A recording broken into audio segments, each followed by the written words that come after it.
Hello, good morning आप सभी को। मैं Deepak Kumar job track classes में सभी का स्वागत करता हूं। आइए परसेंटेज सीरीज को आगे बढ़ाते हैं। आज की जो हमारे पास जो नई टाइप रहेगी उसका जो आपके पास नाम रहेगा वो है आपका इनकम एवं एक्सपेंडिचर, यानी कि इनकम यानी कि आय और आपके पास खर्च यानी कि एक्सपेंडिचर। तो ये आपके पास आज की टाइप रहेगी। तो क्वेश्चन को ध्यान से समझे।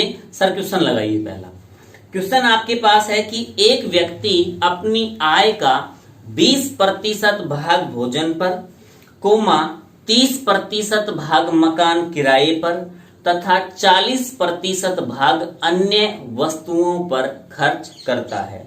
यदि उसकी बचत 6,000 रुपए हो तो कह रहा है व्यक्ति की आय ज्ञात कीजिए। भाई बात बताइए, कह रहा है व्यक्ति भोजन पर कितना परसेंट खर्च करता है? 20%। कह रहा है मकान किराए पर यानी कि रेंट पर कितना खर्च करता है? 30%। कह रहा है तथा अन्य वस्तुओं पर यानी कि अदर पर कह रहा है 40% खर्च करता हो। यदि उसकी बचत 6,300 रुपए हो तो आपसे कहता है व्यक्ति की आय ज्ञात कीजिए। एक एग्जाम्पल समझे, चीजों को ध्यान से समझे। एक बार जो मैं बात बताना चाह रहा हूं शब्दों पर गौर करें। भाई एक बात बताइए कि आप मान लेते हैं 50,000 रुपए कमाते हैं और यही खर्च करते हैं 20% भोजन पर, 30% रेंट पर और 40% अन्य पर। इस बात का मतलब ये हुआ आपकी जो 50,000 रुपए इनकम है वो खर्च किस में से हो रखे हैं? 50,000 में से। जितने भी खर्च होंगे वो किस में से होंगे? आपके पास खर्च होंगे सारे के सारे आपकी इनकम से। मान लेते हैं किसी की 15,000 रुपए इनकम है तो भी तो किस में से होंगे? उसके 15,000 में से। कहने का मतलब ये हुआ कि जितनी जिसकी इनकम होती है, इनकम सभी की अगर अलग अलग है तो आपके पास खर्च 20%, 30%, 40% खर्च भी क्या हो जाएंगे? अलग अलग। लेकिन उनकी इनकम अपने आप में उनके लिए 100% होती है। कितना परसेंट होती है? 100%। तो एक बात बताइए, अगर मैं आपसे कहूं कि भाई कुल खर्च कितना हुआ? कुल खर्च आपके पास देखिएगा, कुल खर्च के बारे में बात करें, टोटल एक्सपेंडिचर के बारे में बात करें तो आपके पास टोटल खर्च हो गया कितना परसेंट? 90%। कहने का मतलब ये हुआ अगर इनकम आपकी 100% है और खर्च आपके पास 90% है तो बचत कितना परसेंट आ गई? 10%। तो इस बात का मतलब ये हुआ कि प्रतिशत में बात करें तो बचत 10%, रुपए में बात करें तो बचत 6,300 रुपए, यानी कि 10% बराबर है 6,300। तो भाई 1% कितना हो गया? 6,300 डिवाइड बाय 10। और आपके पास जो बचत दे रखी है वो कितना परसेंट है? 100%। तो यानी कि इंटू में कितना कर देंगे? 100। जीरो से जीरो कैंसिल हुई। इसको 10 को 6300 से मल्टीप्लाई करेंगे तो आपके पास जो इनकम आ गई वो इनकम कितनी आ गई? 6,300 रुपए। समझ पाए सारे के सारे? बहुत बढ़िया। भाई पहला क्वेश्चन था, बेसिक क्वेश्चन था, आसान क्वेश्चन था और बहुत सारे स्टूडेंट ने कर भी लिया होगा। लेकिन नेक्स्ट क्वेश्चन देखिएगा। नेक्स्ट क्वेश्चन का सबसे पहले मेथड समझिएगा और उसके बाद एग्जाम के पॉइंट ऑफ व्यू से करने का तरीका देखिएगा। सर नेक्स्ट क्वेश्चन लगाइए। देखिएगा क्वेश्चन कहता है एक व्यक्ति अपनी आय का 20% भोजन पर, शेष का 50% मकान किराए पर, शेष का 30% अन्य वस्तुओं पर खर्च करता हो। यदि उसकी बचत 6,300 रुपए हो तो उसकी आय ज्ञात कीजिए। एक बात समझिए क्वेश्चन के अंदर ध्यान से। क्वेश्चन आपके सामने डिस्प्ले है और आप चीजों को देख रहे हैं। देखिएगा क्वेश्चन के अंदर कह क्या रहा है। जैसे जैसे खर्च कर रहा है उसके बाद तुरंत बाद एक शब्द शामिल कर रहा है, शेष शब्द। ठीक है, कहने का मतलब एक व्यक्ति 20% भोजन पर खर्च करेगा, उसके बाद जितना बचेगा उसका 50% किस पर दे देगा? रेंट पर। और फिर रेंट पर देने के बाद जितना बचेगा उसका 30% किस पर देगा? अदर खर्चे पर, जो दूसरे खर्चे हैं, और उसके बाद जो कुछ बचेगा वो उसकी होगी बचत, यानी कि बचत होगी 6300 रुपए। तो एक बार चेक कर लेते हैं। कह रहा है कि एक व्यक्ति अपनी आय का 20% भाग भोजन पर, 50% भाग मकान किराए पर तथा शेष का 30% भाग अन्य वस्तुओं पर खर्च करता है। भाई बात समझ लें, जैसे ही क्वेश्चन के अंदर शेष शब्द शामिल होगा तो करने का तरीका भी थोड़ा सा अलग होगा। वैसे तो देखिएगा, अगर मैं आपसे कहूं कि टोटल खर्च कितना हुआ, 50 यानी कि 20, 70 जमा 30 यानी कि कितना हो गया 100%, इसका तो मतलब ये हुआ जितना कमाया उतना ही खर्च कर दिया। लेकिन ऐसा नहीं है, क्योंकि वो जैसे ही खर्च कर रहा है वो शेष शब्द शामिल कर रहा है। जैसे मान लेते हैं, देखिएगा तरीका देखिएगा, पहले बेसिक समझिएगा इसका। मान लेते हैं कि आपकी टोटल जो इनकम है वो इनकम है आपके पास कितने रुपए, 100 रुपए। भाई एक बात बताइए, अगर इनकम 100 रुपए है तो खर्च भी किस में से होंगे, 100 रुपए में से। तो देखिएगा, अगर इनकम 100 रुपए, तो देखिए पहला खर्च आपके पास कह रहा है भोजन पर। भोजन पर कितना परसेंट है, 20%। देखिएगा क्वेश्चन के अंदर शेष शब्द शामिल कर रहा है और हम भी शेष शब्द पर ही काम करेंगे, क्योंकि लास्ट में हमें क्या चाहिए, बचत। और बचत ही क्या होती है, शेष। भाई खर्च करने के बाद जो कुछ शेष बचता है उसे ही तो क्या कहते हैं, बचत। इस बात का मतलब ये हुआ कि 100 रुपए में से हम ये चेक करेंगे कि कितने रुपए बचे। देखिएगा 20% अगर भोजन पर खर्च किया तो बच कितना गया, 80%। यानी कि 100 का 80% निकालेंगे तो कितना आ जाएगा, 80। यानी कि पहला हमने खर्च किया, भोजन पर खर्च करने के बाद 100 रुपए में से बच कितने गए, 80। समझना एक बार ध्यान से। जैसे इस क्वेश्चन को समझ लेंगे उसके तुरंत बाद इसका दूसरा जब मेथड करेंगे तो आपको इजी ढंग से समझ में आ गया होगा। यहां से देखिएगा, अगर 80 रुपए आपके पास बचे हैं तो उसके बाद खर्च है रेंट पर, और रेंट पर आपने करना है 50%, और 50% का मतलब होता है आधा। यानी कि 80 में से आपने 50% यानी कि 40 रुपए खर्च कर दिए तो बच कितने गए, 40 रुपए। इस बात को ऐसे भी समझ सकते हैं सीधा सीधा, और ऐसे भी समझा जा सकता है, अगर खर्च 50% है तो बचत भी कितनी है, 50%। 80 का 50% निकालेंगे तो कितना आएगा, 40। आगे कहता है कि शेष का 30% अन्य वस्तुओं पर खर्च करता है। भाई एक बात बताइए कि अगर 30% अन्य पर खर्च करता है तो अन्य पर खर्च करने के बाद बचा कितना लेता है, 70%। अगर मैं कहूं 40 का 70% बताओ तो 7 चौक 28 होता है। बाकी करके देखेंगे तो आपके पास तब भी कितना रखा है, 28।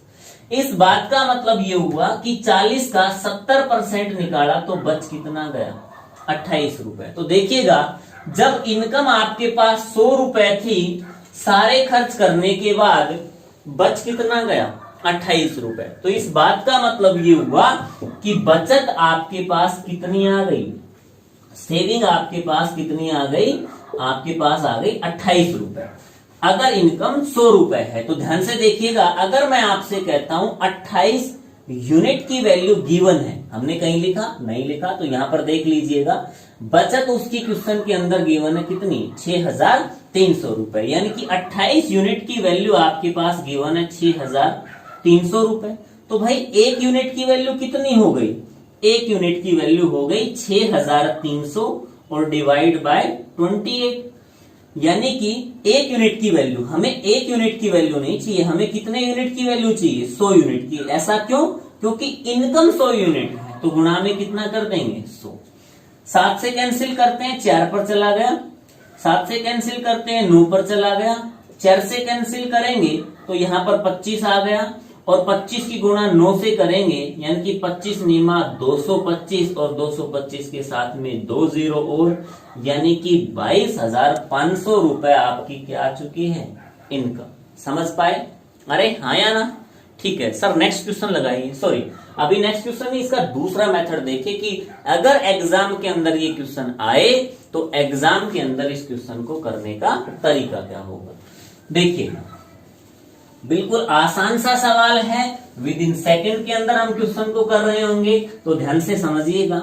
भाई मैं कहता हूं कि मान लेते हैं इनकम आपके पास, माना इनकम कितनी है, एक्स। बाय फ्रैक्शन क्वेश्चन को हल करेंगे तो ध्यान से देखिएगा। अगर मैं कहता हूं 20% को भिन्न में बदलें, ये बात हम समझ चुके हैं पहली क्लास में, तो 20% का भिन्न होगा 20 5 100 यानी कि 1/5, 50% होगा 1/2 और 30% के बारे में बात करें तो 30% की वैल्यू होगी 3/10। अब ध्यान से समझिएगा, मान लेते हैं कुल इनकम आपके पास कितनी है, x रुपए। तो ध्यान से देखिएगा, अगर कुल इनकम 5 रुपए होती तो भोजन पर कितना खर्च कर देते, 20%, यानी कि 5 का 20% यानी कि 1। अगर 5 में से 1 खर्च कर देते तो बच कितना जाता, 4/5, यानी कि इसका हम कितना निकाल देंगे, सीधा सीधा 4/5। इसी तरह इनकम अगर 2 रुपए होती तो 2 रुपए में से खर्च कितना, 1 रुपए, तो बच कितना गया, 1/2। अगर इनकम 10 रुपए में से 3 खर्च कर दिए तो बच कितने गए, 7/10। कहने का मतलब ये हुआ, जब इनकम x रुपए थी तो पहला खर्चा करने के बाद इतना बचा, दूसरा खर्चा करने के बाद इतना बचा यहां तक का, और तीसरा खर्चा करने के बाद कुल इनकम में से इतना बचा। लेकिन कुल इनकम में से बच कितना रहा है अकॉर्डिंग टू क्वेश्चन, 6300 रुपए। बात समझ पाए, सोल्व करेंगे, आंसर ले आएंगे। तो ध्यान से देखिएगा, कैंसिल करते हैं तो कैंसिल किया, ये 2 पर चला गया, ठीक है जी। 7 से कैंसिल करते हैं, ये चला गया 9 पर, ये भी ठीक हुआ। इसको कैंसिल करते हैं तो ये 5 पर चला गया। तो x की वैल्यू निकालते हैं तो 900 गुना में 5 5 25 यानी कि 25 नीमा कितना हो गया, 225। सीधा सीधा हमने निकाल लिया कि इनकम आपके पास कितनी है, 22,500। तो ये आपके पास क्वेश्चन था। तो हमने क्वेश्चन को सीखा अच्छे से, और उसके बाद तुरंत एग्जाम के पॉइंट ऑफ व्यू से हमने चीजें सीखी कि एग्जाम के अंदर अगर क्वेश्चन आया तो करने का तरीका ये होगा, चाहे क्वेश्चन किसी भी तरह की ये वैल्यू आपको गिवन हो। सर नेक्स्ट क्वेश्चन लगाइए। देखिएगा, आप लोग सभी करके देखें क्वेश्चन को एक बार, जैसे जैसे क्वेश्चन को पढ़ें और उस हिसाब से क्वेश्चन को करके देखें। बड़ा अच्छा क्वेश्चन है। देखिएगा, क्वेश्चन कहता है एक व्यक्ति अपनी आय का 20% भाग भोजन पर, कोमा शेष का 25% मकान किराए पर और शेष का 30% अन्य वस्तुओं पर खर्च करता है। बस इतना तो पता लग गया कि खर्च हो रहा है कि हर खर्चे के बाद शेष बचे हुए में से। आगे कह रहा है यदि उसकी बचत 29,400 रुपए हो, कितनी हो, 29,400 रुपए हो, ये क्या है, बचत यानी कि सेविंग। कह रहा है यदि उसकी बचत 29,400 रुपए हो तो कह रहा है आय ज्ञात कीजिए। कुल आय एवं मकान किराया ज्ञात कीजिए। 2 चीजें पूछी हैं, ध्यान से देखिएगा। एक चीज मैंने आपको सिखा दी है, कुल आय। अब मकान किराया भी देखें कि किस तरह ज्ञात करते हैं। तो ध्यान से चीजों को समझिएगा। कह रहा है 20% तो भाई भोजन पर खर्चता है, उसका बचा हुआ 25% रेंट पर दे देता है, और उसका भी बचा हुआ 30% अदर पर खर्च कर देता है, और उसके बाद भी 29,400 रुपए बचा लेता है। अच्छी बात है। देखिएगा, 20% के बारे में बात करें तो 20 5 100 1/5, 25% के बारे में बात करें तो 25 चौके 100 1/4, 30% के बारे में बात करें तो वैल्यू आ गई 3/10।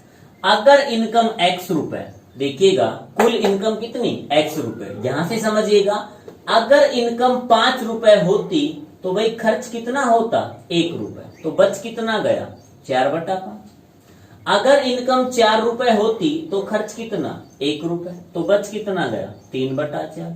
अगर इनकम 10 रुपए तो खर्च कितना, 3 रुपए, तो बच कितना गया, 7/10। लेकिन एक्चुअल में बच कितना रहा, 29,400 रुपए। हो गया क्वेश्चन। तो 4 से 4 कैंसिल, 7 ये 21, 21 एकम 21, 21 चौका 84, 1400 रुपए, 50 हो गया। x इज इक्वल टू 1400 गुणा आपके पास 10 5 50 यानी कि 14 पांजा 70 और 70 के साथ 3 जीरो और लगाएंगे, इसे कहेंगे 70,000। पहला आंसर आ गया आपके पास कि कुल इनकम कितनी, 70,000। लेकिन दूसरी बात इन्होंने पूछी है कि भाई रेंट पर भी ज्ञात करें कि मकान किराए पर उसने कितना दे दिया। आप मुझे एक बात बताएं, मकान किराए पर किसका दिया है, कुल इनकम का। कुल इनकम है कितनी, 70,000, और कुल इनकम का कितना परसेंट दिया है मकान किराए पर, 25%। भाई एक बात बताए कि कुल इनकम का 25% नहीं दिया, शेष का 25% दिया है। तो सबसे पहले एक बात बताइए, जब हम मकान किराए का निकालेंगे तो हमें ये तो पता हो कि मकान किराए पर निकालने से पहले या मकान किराए पर खर्च करने से पहले आपके पास धन बचा कितना था। तो एक बात बताइए, कुल इनकम आपके पास 70,000 रुपए है। 70,000 जब थी तो बच कितना रहा था, 4/5। भाई एक बात बताइए, ये खर्च आपने किस पर कर रखा है, फूड पर, यानी कि फूड पर करने के बाद शेष बचा हुआ है इतना, ये आपके पास शेष है। इसका आपने कितना परसेंट खर्च किया है, रेंट का। यही बात मैं समझाना चाह रहा था आपको कि कभी सीधा सीधा ऐसा मत कर देना कि 70,000 का आप सीधा सीधा 25% निकाल के आंसर कर दो, तो वो गलत हो जाएगा। क्योंकि जब आपने जो खर्च किया है, रेंट पर खर्च किया है, रेंट पर खर्च किया है भोजन पर खर्च होने के बाद, तो भोजन पर खर्च होने के बाद बचा कितना, इतना। उसके बाद कितना खर्च किया, 25%। 25% निकाल लो या सीधा सीधा इसका 1/4 निकाल लो। तो देखिएगा 4 से 4 कैंसिल करते हैं, 5 से 5 एकम 5, 5 चौक 20, जीरो और यहां पर भी जीरो। कहने का मतलब कि आपके पास जो खर्च आ गया वो खर्च आ कितना गया, 14,000 रुपए। किसके ऊपर भाई, मकान किराए पर। बात समझ पाए या नहीं समझ पाए, अरे हाँ या ना। बस मेरा उद्देश्य यही है आपको समझाने का कि 70,000 का सीधा सीधा 25% मत निकालना, क्योंकि 25% निकाला तो वो आंसर गलत होंगे। क्योंकि हमने जो रेंट पर दिया है वो दिया है शेष का, यानी कि भोजन पर खर्च होने के बाद जितना बचा उसमें से। ठीक है, ओके, इतना ही। ध्यान से अगला क्वेश्चन समझे, सब नेक्स्ट क्वेश्चन लगाएंगे। अगला क्वेश्चन कहता है, देखिएगा ये भी क्वेश्चन आपके पास इनकम एक्सपेंडिचर से संबंधित है, लेकिन इसका थोड़ा सा आपके पास ये टाइप थोड़ा सा अलग है, इसको समझिएगा। कह रहा है एक व्यक्ति अपनी आय का 60% भाग खर्च कर देता है। जो भी उसकी इनकम है उसका कितना परसेंट खर्च करता है, 60%। यदि उसकी आय को 15% बढ़ा दिया जाए तथा उसके खर्च को 5% बढ़ा दिया जाए तो बचत में होने वाला प्रतिशत प्रभाव ज्ञात कीजिए। ये क्वेश्चन है, आपकी स्क्रीन पर आपको दिखाई दे रहा होगा अच्छे से।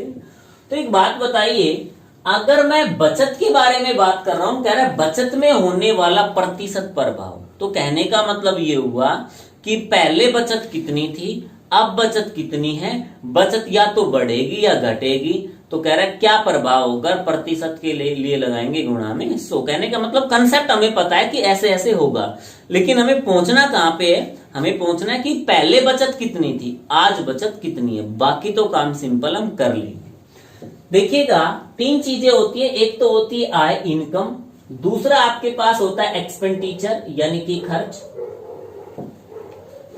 तीसरा एक बात बताइए, अगर इनकम में से अगर खर्च घटा दिया तो एक अच्छी सी चीज आती है जिसके पीछे हम सभी पड़े हुए हैं, यानी कि सेविंग, यानी कि बचत। कहने का मतलब ये हुआ कि 60-70 हजार रुपए की नौकरी हो, उसमें से 20-30 हजार रुपए 50,000 रुपए खर्च हो गए। अगर 70,000 की नौकरी में से 50 आपने खर्च कर भी दिए, तब भी कितना बचा लोगे, 20,000 रुपए। कुछ ऐसा ऐसा कंसेप्ट है।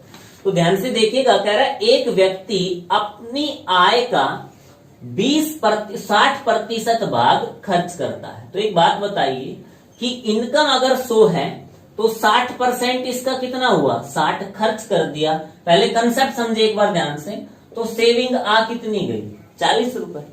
कह रहे यदि अपनी आय को 15% बढ़ा दिया जाए, अगर उसकी आय को 15% बढ़ा दिया जाए तो आय, नई आय कितनी हो गई? 115 रुपए। कह रहे यदि उसके खर्च में 5% की बढ़ोतरी कर दी जाए, भाई 60 का 5% निकालो। कई स्टूडेंट सीधा सीधा 60 में 5 जोड़कर लिख देते हैं, अक्सर हमने जब ऑफलाइन क्लासेस की है तब उसके अंदर, लेकिन ऐसा नहीं करेंगे। लेकिन आपको मैं सिखा देता हूं कि कैसे निकालेंगे, सीधा सीधा भी बताएंगे, देखते ही कैसे निकाल देते हैं। कैंसिल किया, कैंसिल करने के बाद 60 का 5% कितना आया? 3। तो 60 में 3 जोड़ दिया तो कितना हो गया? 63। एक बात समझे, मैंने आपको पिछली क्लास में बताया था कि कभी भी किसी भी वैल्यू का अगर आपको 10% निकालना है तो एक स्थान छोड़कर दशमलव लगा दी। तो 60 के अंदर एक स्थान छोड़कर दशमलव लगा दी तो इसका 10% हो गया। 10% कितना हो गया? 6 रुपए।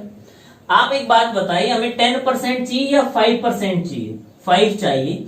तो 5 के लिए हाफ करेंगे, तो हाफ जैसे ही किया तो ये भी हाफ हो जाएगा। हाफ करेंगे तो 6 का कितना हो जाएगा? 3 रुपए। कहने का मतलब करने की जरूरत नहीं थी, बस देखना था 10% 6 रुपए, इसका आधा करेंगे तो कितना हो जाएगा आपके पास? 3 रुपए। तो देखिएगा ये आपके पास हुआ कितना? 5% यानी कि 3, 63 रुपए। अब ध्यान से देखिएगा, पहले इनकम 100 रुपए, आज इनकम 115। पहले खर्च आपके पास 60 रुपए, आज खर्च 63 रुपए। तो एक बात बताइए, बचत कितने की हो गई? बचत हो गई 52 रुपए की। तो एक बात बताइए, पहले बचत 40, आज बचत 52, तो बचत में कितने की बढ़ोतरी हो गई? 12 रुपए की। 12 की बढ़ोतरी कितने पर? 40 पर, प्रतिशत के लिए गुणा में 100। इतना ही क्वेश्चन करने पर एक बात तो पता लग गई थी कि बचत में क्या हो रखी है? बढ़ोतरी। इसको परसेंटेज में चेंज करेंगे तो देखिएगा, परसेंटेज में चेंज करेंगे तो ये आपके पास हो जाएगा 12/40 गुणा में 100। कैंसिल किया, 0 से 0, 4 ये 12, आंसर आपके पास आ गया कितना परसेंट? 30%। समझ पाए? अरे हाँ या ना? तो ठीक है, ये आपके पास क्वेश्चन था, आंसर आपके पास आ गए 30%। इसका दूसरा तरीका देखिए कि दूसरा तरीका, अगर इतना क्वेश्चन ना करके छोटा सा क्वेश्चन करना चाहें तो इसको कैसे करें? भाई क्वेश्चन कह रहा है व्यक्ति अपनी आय का 60% भाग खर्च कर देता है। अगर मैं कहता हूं 60% को भिन्न में बदलें तो 60/100।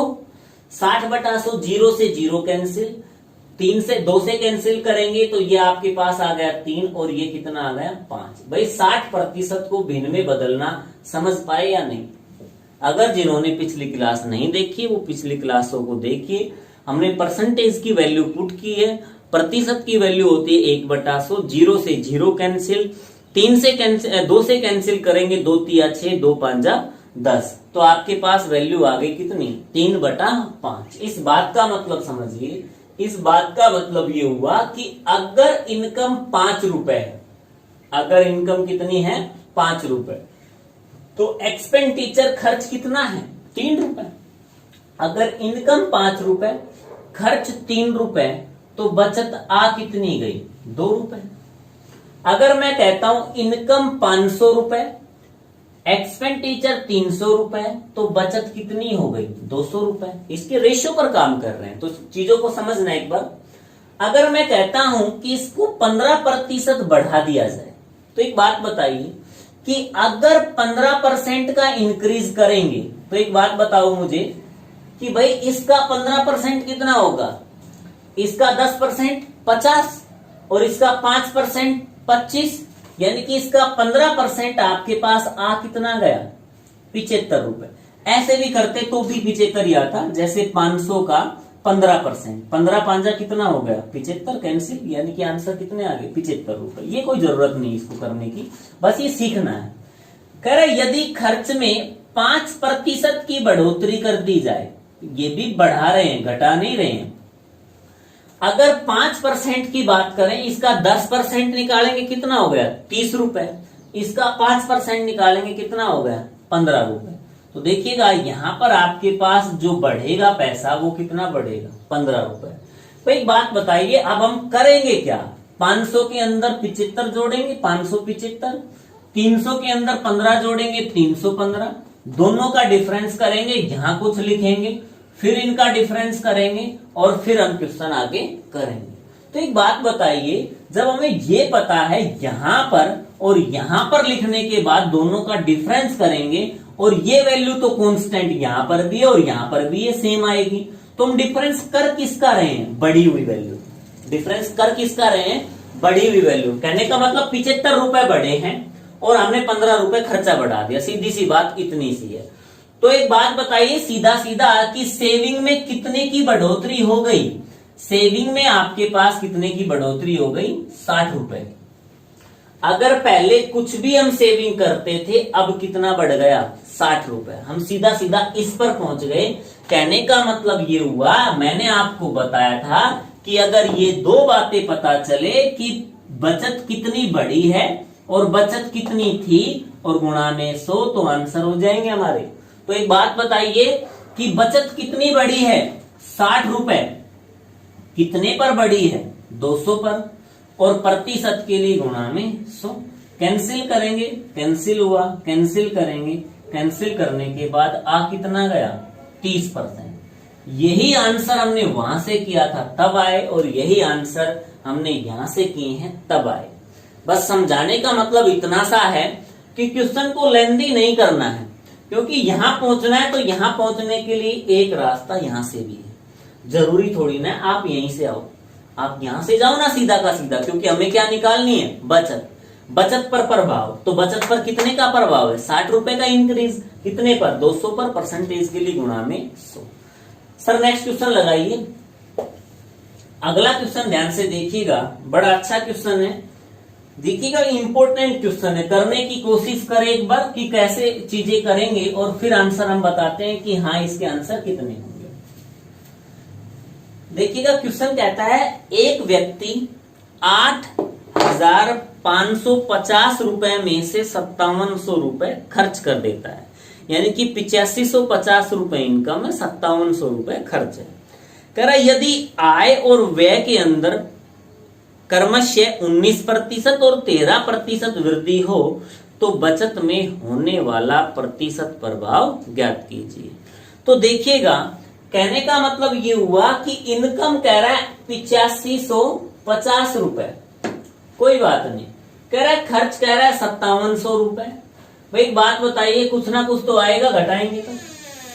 घटाने के बाद आपके पास कोई भी वैल्यू आए, उसके बाद कह रहा है कि इसका 19% इनकम में इंक्रीज कर दिया और आगे कहता है कि 13% अगर आपने खर्च के अंदर बढ़ा दिया और जो कुछ आएगा इनके अंदर जोड़कर लिखेंगे, यहां कुछ लिखेंगे, यहां कुछ लिखेंगे, इनका डिफरेंस करेंगे, डिफरेंस इनका करेंगे, ये कुछ आया और बटे में ये वैल्यू और गुणा में क्या कर देंगे? 100। आंसर आ जाएंगे।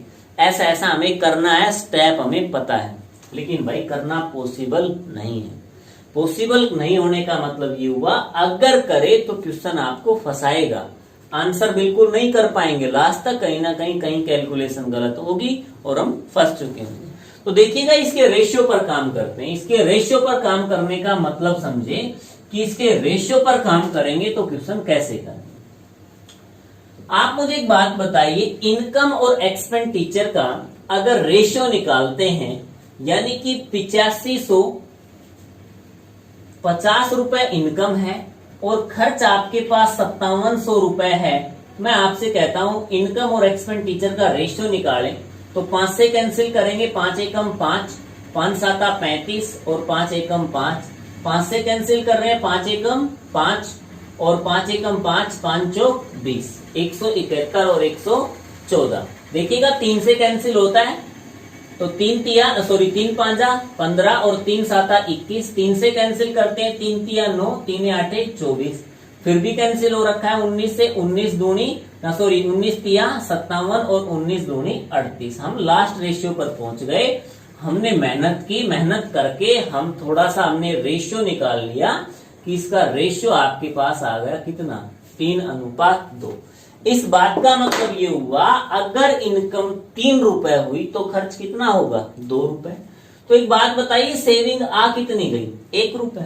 अगर मैं कहता हूं इनकम आपके पास 300 हो और खर्च आपके पास 200 हो तो सेविंग कितनी होगी? 100 रुपए। कह रहा आय को 19% बढ़ा दिया जाए। भाई बात बताइए, सीधा सीधा इसका 19% निकालेंगे तो 19/100, 0 से 0 कैंसिल, और 19 दिया कितना हो गया? 57 रुपए। समझ गए? आगे कह रहा है कि खर्च के अंदर कह रहा है कितना? 13%। खर्च में 13% बढ़ोतरी कर दी जाए। इसका 13% निकालते हैं, इसका 13% निकालते हैं। तो एक बात बताइए मुझे, 13/100 यानी कि 200 गुणा 13/100 कैंसिल हुआ, 13 दूनी कितना हो गया? 26 रुपए। कहने का मतलब ये हुआ कि इनकम में 57 रुपए बढ़े हैं तो खर्च हमने 26 बढ़ा दिया। तो मुझे एक बात बताइए, बचत हमने कितनी इंक्रीज कर ली? तो बचत हमने इंक्रीज कर ली कितने रुपए? 31 रुपए। कितने रुपए?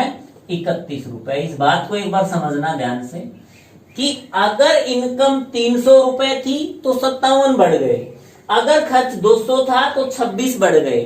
तो इनकम अगर 57 बढ़ी, खर्च हमने 26 ही रुपए बढ़ाया, तो बचत भी तो कुछ ना कुछ बढ़ गई। कितना बढ़ गई? 31 रुपए।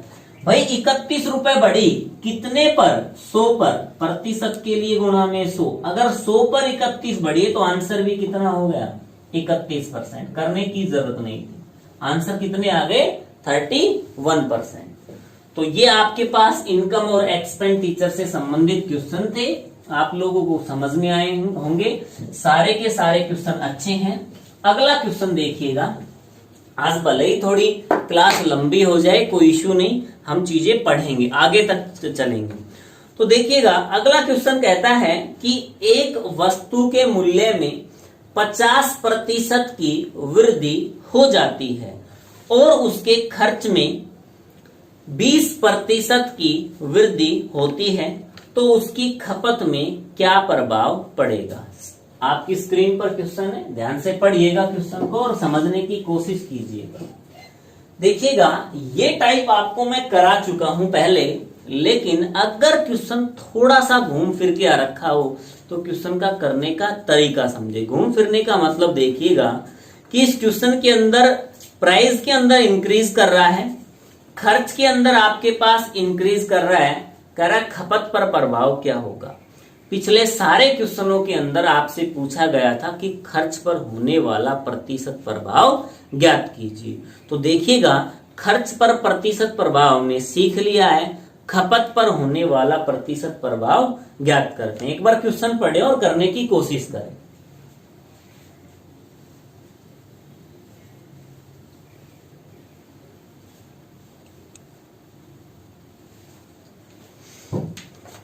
देखिएगा, अगला क्वेश्चन जो हम करने जा रहे हैं एक्सपेंडिचर से संबंधित, ये देखिएगा। सबसे पहले बात कर रहा है प्राइस के बारे में, यानी कि 3 चीजें होती है, ध्यान से समझना। एक होता है आपके पास रेट यानी कि प्राइस, तो प्राइस को हम क्या बोलेंगे? मूल्य, प्राइस। एक होता है आपके पास खर्च, दूसरा आपके पास होता है खपत, एक्सपेंडिचर वाले तो कर चुके हैं, कंजम्पशन। तो एक बात बताइए, अगर मूल्य को कंजम्पशन से गुणा कर रहे थे तो आपके पास क्या आए जा रहा था? एक्सपेंडिचर यानी कि खर्च। ये बात आप लोग समझ गए होंगे क्योंकि हमने पहले भी यहां से क्वेश्चन किए हैं कि अगर मूल्य आपके पास 10 रुपए प्रति किलोग्राम हो और 2 किलो चीज खरीदनी हो तो खर्च कितना हो गया? 20 रुपए। अगर आपके पास चीज का रेट है 50 रुपए किलो, अगर 3 किलो खरीदते हैं तो खर्च कितना हो गया? 150 रुपए। सिंपल सी बात है। देखिएगा, अगर मूल्य आपके पास 100 रुपए हो और खपत भी आपके पास 100 केजी हो तो आपके पास कुल खर्च कितना हो गया? 10,000 रुपए। आपसे कहता है कि यदि उसकी आय के अंदर उसके मूल्य के अंदर 50% बढ़ा दिए जाए, तो एक बात बताइए 50% बढ़ाएंगे तो हो कितना जाएगा? 150 दिखाई दे रहा होगा आपको। आगे कह रहा है कि बताइए खपत में क्या प्रभाव होगा कि यदि उसका खर्च कितना बढ़ जाए? 20%। कह रहा है कि उसके खर्च में 20% की वृद्धि हो जाती है तो खपत पर क्या प्रभाव पड़ेगा। तो अगर खर्च पर 20% इंक्रीज होता है एक बात बताइए, 20% का मतलब 10% का मतलब 1000, 20% का मतलब 2000, यानी कि पहले खर्च 10,000 होता था तो 20% बढ़ने के बाद कितना होगा? 12,000।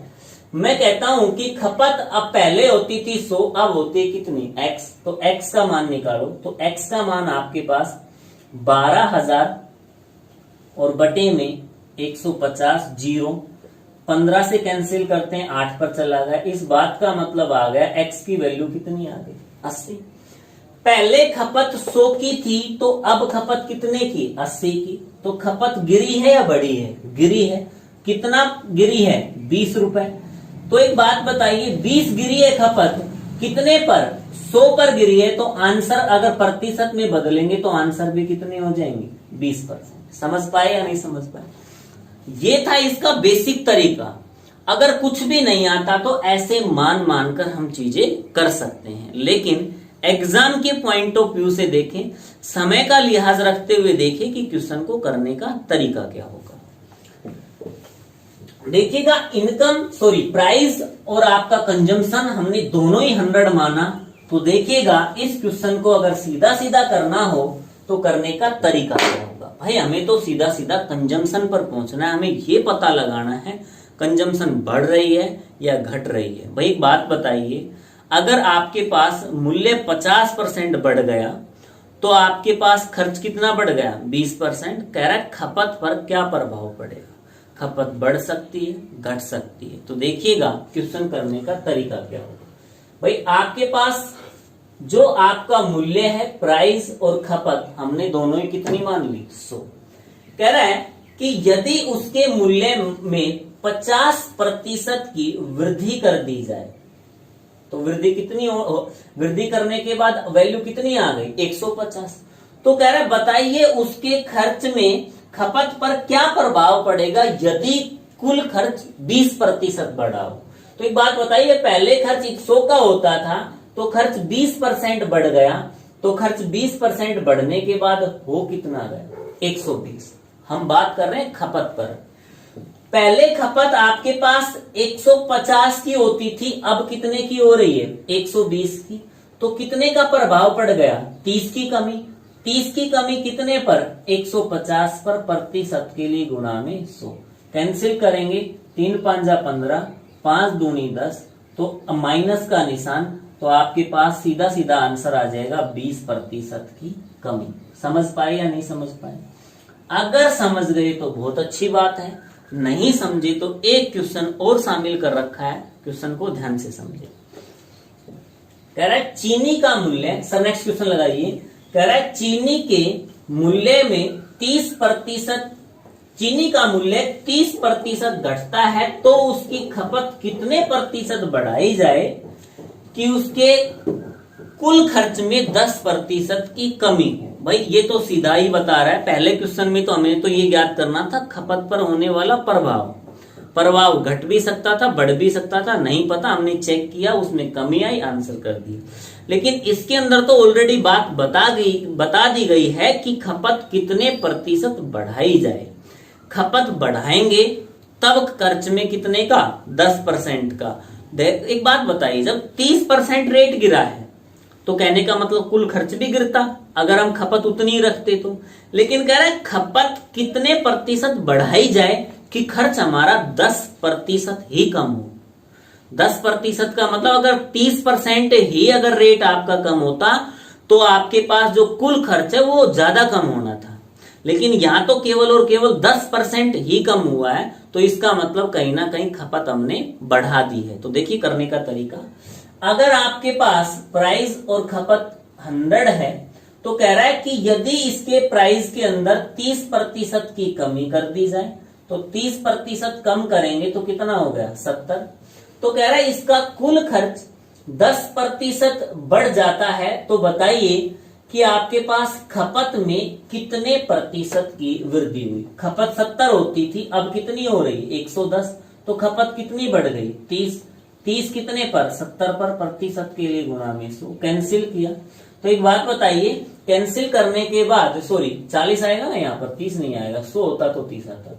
यहाँ पर 40 कैंसिल किया, कैंसिल हुआ, तो 1/7 होता है 14 सही 2/7, और 4/7 आपके पास कितना होगा 28 सही 4/7%। अरे समझ पाए या नहीं समझ पाए? प्लस का निशान है तो आंसर किस में आएंगे? वृद्धि के अंदर। हाँ, तो आज के लिए इतना ही। थैंक यू वीडियो देखने के लिए, बहुत बहुत धन्यवाद, नमस्कार।